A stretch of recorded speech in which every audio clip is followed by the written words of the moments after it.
Hi, I'm Lucy Bloom and welcome to my channel.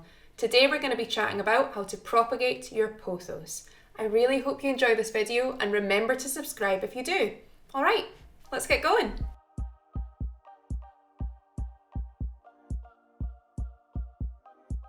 As I said in my pothos care video, this is my golden pothos that I bought online. It's quite nice, but it has a few problems.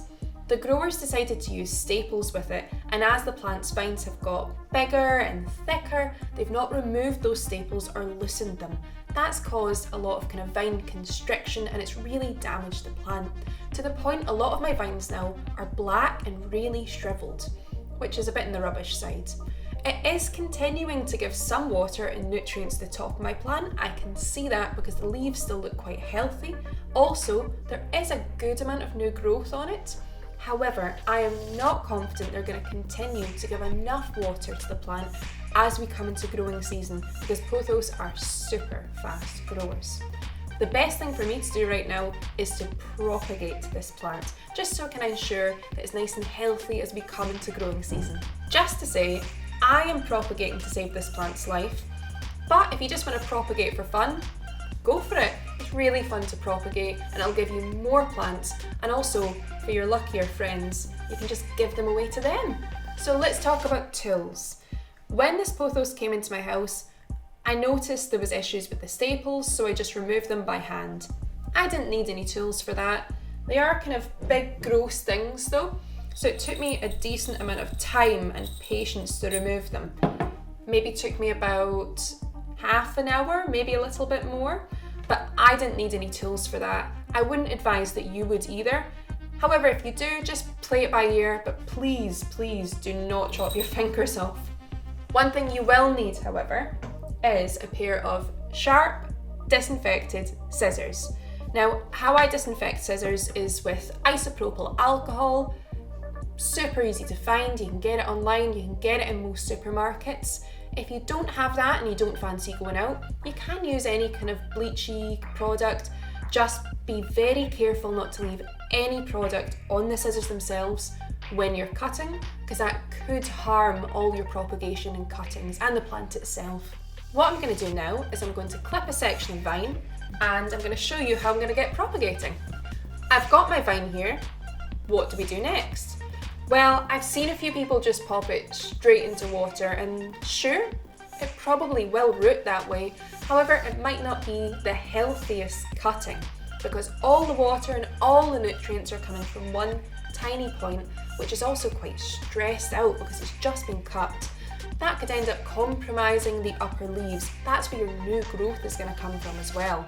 So what I do instead is I cut the plant into wee sections and then root successfully from there. Each one of these leaves has the potential to become its own vine. So what I'm going to do is clip it like this. So what I've got here is a leaf and a tiny piece of vine. This part here, this vine, I don't need it. I can get rid of it, I can just bin it. These guys, however, if I just pop them in water, they're going to root up quite happily. And like I said, each one of them has the potential to be its own vine. All right, now I'm going to do the rest of the plant.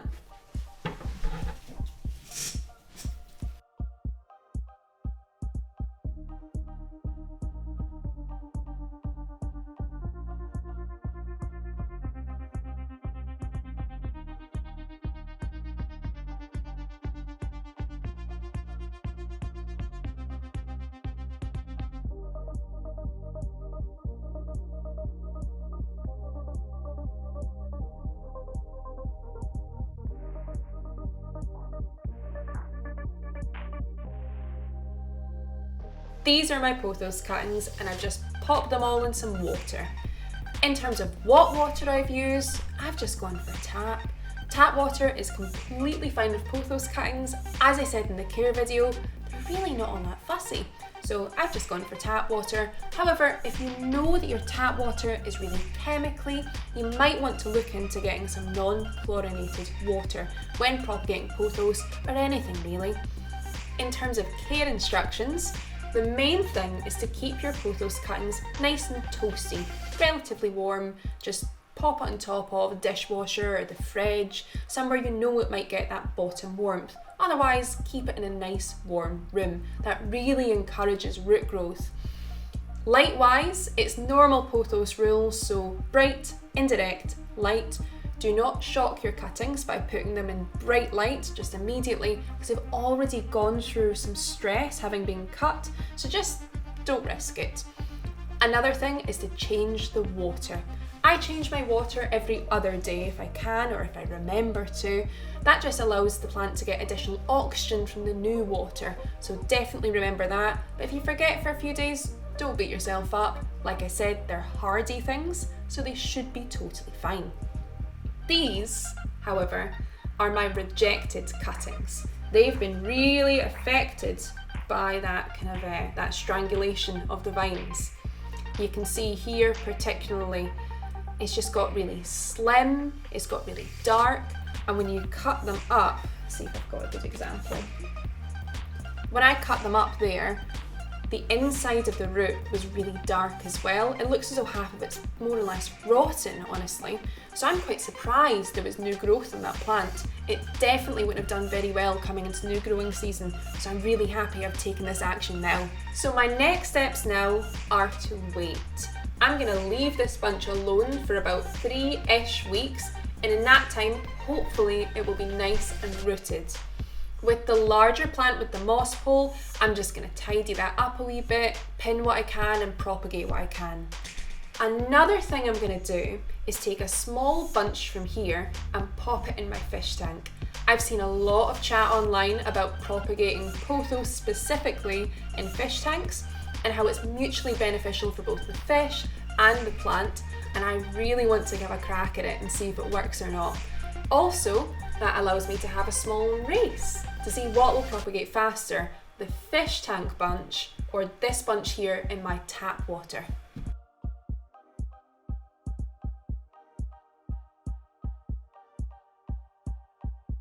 Okay, so first, this has now been 5 weeks since we've let them go, since we've let all the lovely roots propagate, and this is the plant we took the cuttings off of, and it is flourishing. It's so much happier now we've kind of removed those tough staples.